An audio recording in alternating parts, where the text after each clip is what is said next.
মহিলা চিকিৎসকৰ ধৰ্ষণ কাৰ্যত মমবাতি জ্বলাই খটখটি গৌতম বস্তিত শ্ৰদ্ধাঞ্জলি জ্ঞাপন দুৰ্নীতি বিৰোধী যুৱ শক্তি অসম আৰু খটখটি প্ৰেছ ক্লাবৰ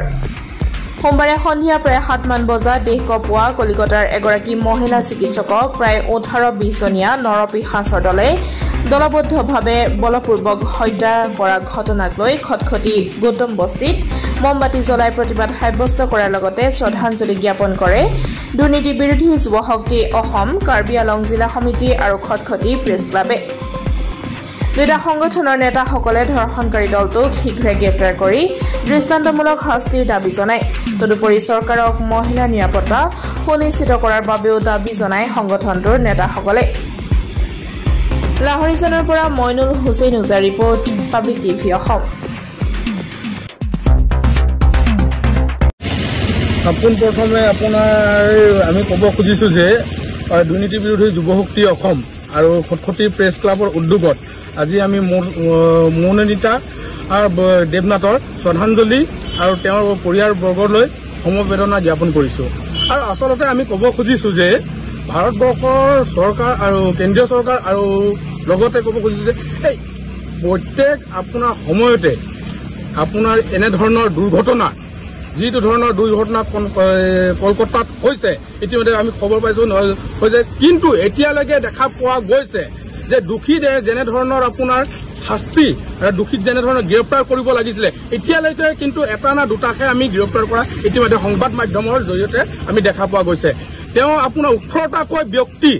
যি ধৰণে নৰপিশাচকেইটাই যি ধৰণৰ হত্যা কৰিছে আৰু যি ধৰণৰ তেওঁলোকক ৰেপ যুৱতীক টৰ্চাৰ কৰিছে এই আমি দুৰ্নীতি বিৰোধী যুৱ শক্তি অসম আৰু খটখটি প্ৰেছ ক্লাবৰ আমি ধিক্কাৰ আৰু নিন্দা জনাইছোঁ আৰু লগতে ক'ব খুজিছোঁ এনেধৰণৰ ঘটনা আৰু সংঘটিত নহয় যেন সেই আমি কেন্দ্ৰীয় চৰকাৰৰ লগত আহ্বান জনাইছোঁ আৰু দোষীক অতি শীঘ্ৰে আৰু দোষীক গ্ৰেপ্তাৰ কৰাৰ লগতে তেওঁলোকক জেলত যে থৈ নিদিয়ে তেওঁলোকক কি কৰিব আপোনাৰ ইমিডিয়েটলি শ্বুট কৰক নাইবা ফাঁচি দিয়ক আমাৰ এই দাবী আৰু পুনৰ এই ঘটনা নঘটে আমি চৰকাৰক আৰু আমি কেন্দ্ৰীয় চৰকাৰৰ লগতে আমি এই বিষয় বিভাগসকলক অনুৰোধ জনাইছোঁ আৰু পুলিচ প্ৰশাসনকো অনুৰোধ জনাইছোঁ যে এনেধৰণৰ ঘটনা নঘটক আৰু যি ধৰণৰ ঘটনা ঘটিছে এই ধৰণৰ ঘটনা আৰু হ'ব নালাগে কেলেকি আমাৰো বাই ভনী ইত্যাদি আমাৰো বাই ভনী আছে এনেধৰণৰ ঘটনাত আৰু মহিলাসকলে সুৰক্ষিত নাই বুলি আমি ভাবি লৈছোঁ আৰু মহিলাসকলক আমি যেনেধৰণৰ লৈ যায় বজাৰত বা অন্যান্য পঢ়াৰ বিষয় লৈ বাহিৰত পঠাবলগীয়া হয় আমাৰ ভয় সোমাইছে এতিয়া আমি ভয় পঠাব নোৱাৰা হৈছোঁ কিয়নো পঠাব নোৱাৰা হৈছোঁ এতিয়া আপোনাৰ চাব গৈছোঁ এটা আপোনাৰ মনোস্মিতা দেৱনাথক যেনেধৰণে নিঃসংসভাৱে হত্যা কৰিছে হত্যা কৰি আপোনাৰ 18টাকৈ যি ধৰণৰ কামুৰিছে এইটো এটা পিশাচে কামুৰে এনেধৰণৰ পিশাচক আমি দুৰ্নীতি বিৰোধী যুৱক অসমে অতি শীঘ্ৰে তেওঁলোকক শ্বুট কৰিব লাগে নাইবা তেওঁলোকক আদালতত নি তেওঁলোকক ফাঁচি দিব লাগে কিন্তু জেলত তেওঁলোকক থৈ ভাত ভোজ খুৱাই থব নালাগে এইসকলক আৰু ইমিডিয়েটলি এনেকুৱা এটা আইন গৃহীত কৰিব লাগে যিটো আইনত তেওঁলোকৰ ইমিডিয়েটলি আপোনাৰ মানে কি কৰে তেওঁলোকৰ গৃহীত ব্যৱস্থা হ'ব পাৰে আৰু ফাঁচি দিব লাগে আমাৰ দাবী হয়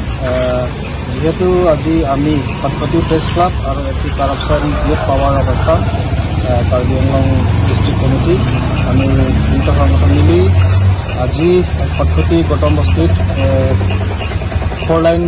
অভাৰ ব্ৰিজৰ তলত আমি কেণ্ডেল লাইটিং কৰিছোঁ কিয়নো যোৱা 9 আগষ্টত যিটো কলকাতা RG কৰ যিটো মেডিকেল কলেজৰ এজনী ডক্টৰ দেৱনাথৰ ৰেপ কৰা হৈছে আৰু তেখেতক মাৰ্ডাৰ কৰা হৈছে গতিকে আমি দুখ প্ৰকাশ কৰিছোঁ যাতে অহা দিনত তেনেকুৱা আৰু হ'ব নালাগে আৰু আমি সদায় খটখটি প্ৰেছ ক্লাবো আমি মাত মাতি আহিছোঁ যে ৰেপ আৰু ড্ৰাগছৰ বিষয় লৈ আমি এগেইনষ্ট আছোঁ গতিকে আমি ভাল পোৱা নাই এই গতিকে আমি পিছফালে আজি কেণ্ডেল লাইটিং কৰিছোঁ আৰু 1 মিনিট কাৰণে আমি মনোপাত্ৰ কৰিছোঁ